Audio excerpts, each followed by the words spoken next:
کیا آپ نے کبھی یہ سوچا ہے کہ اللہ ہمیں صبر کرنے کا کہتا کیوں ہے؟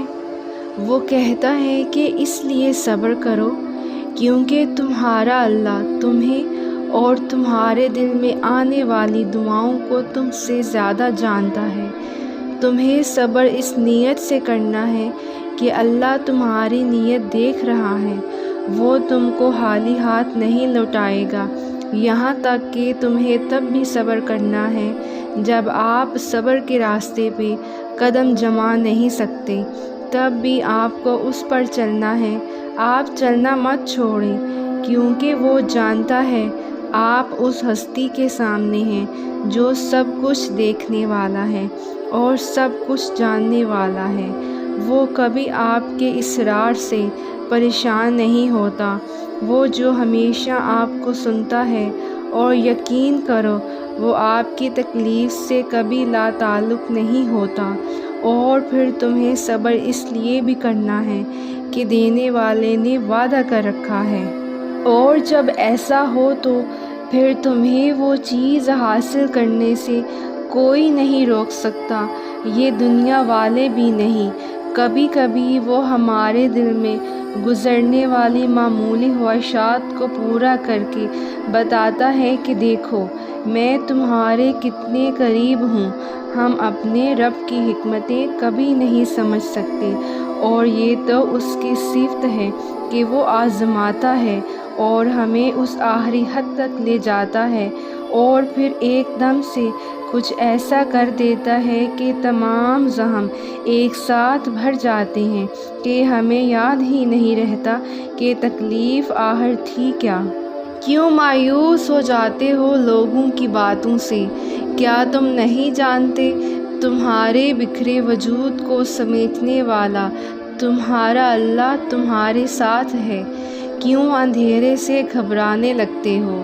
کیا تم نہیں جانتے کہ اس اندھیرے کے بعد سویرا لانے والا تمہارا اللہ تمہارے ساتھ ہے؟ اور میری بات ہمیشہ یاد رکھنا کہ جو چیزیں اب بھی تمہیں سجدہ کرنے پر مجبور کر رہی ہیں، وہ چیزیں اس کی جانب سے تحفہ ہیں، اور وہ خواہشات جن کے لیے تم اب بھی دعا کی غرض سے ہاتھ بلند کرتے ہو، وہ اس کی جانب سے اشارہ ہیں۔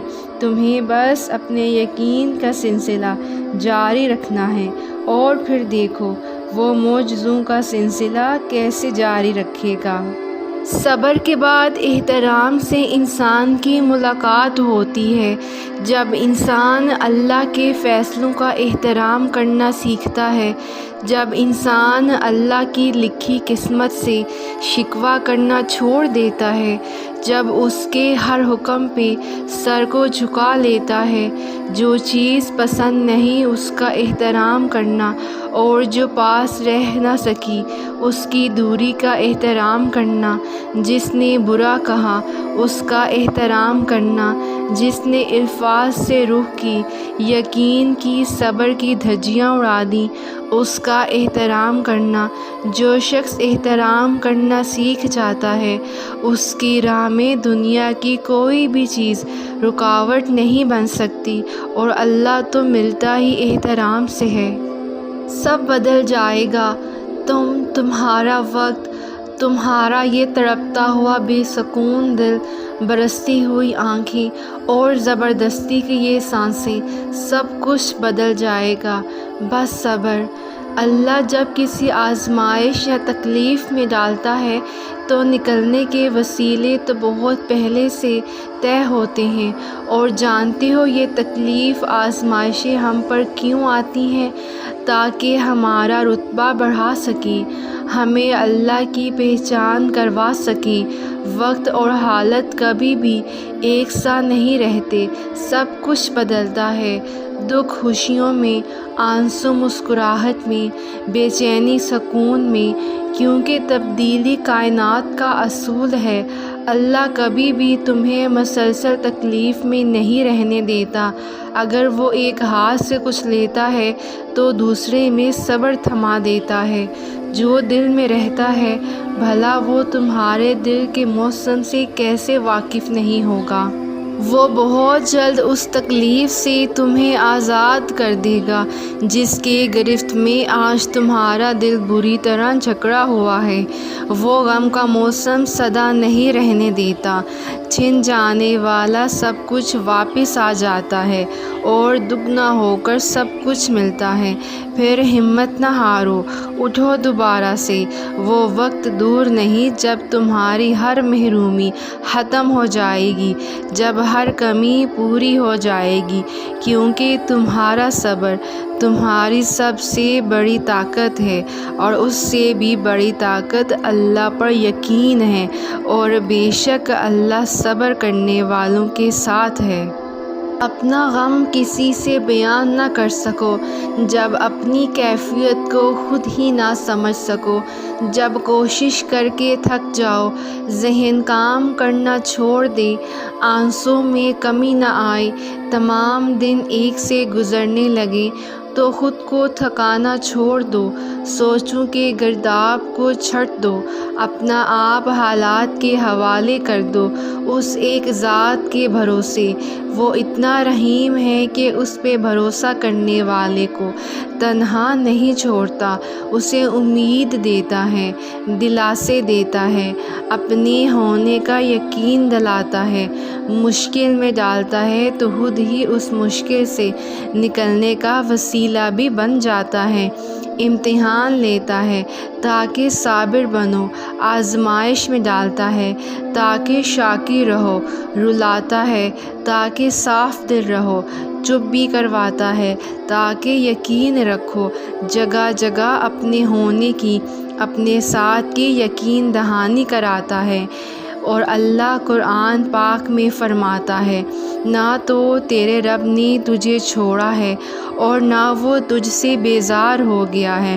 سکون ملتا ہے نا یہ پڑھ کے، اور وہ چنتا انہی کو ہے جن کو وہ ہاس کرنا چاہتا ہے۔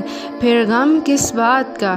یہ بات بھی کتنا سکون دیتی ہے کہ ہمیں روتے ہوئے کوئی اور نہیں، ہمارا خالق دیکھ رہا ہے، ہمارے آنسو ہاس ہو رہے ہیں۔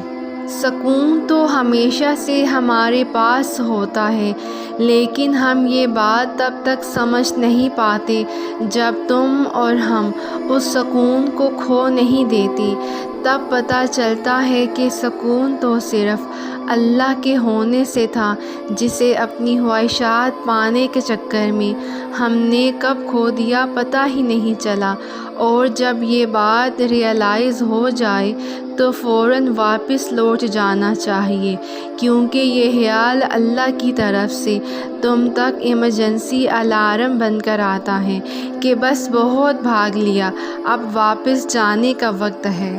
ٹوٹی ہوئی دوستی اللہ سے دوبارہ جوڑ لینے کا وقت ہے، اور پھر جب رب ہی دوست بھی ہو تو ہچکچاہٹ کیسی؟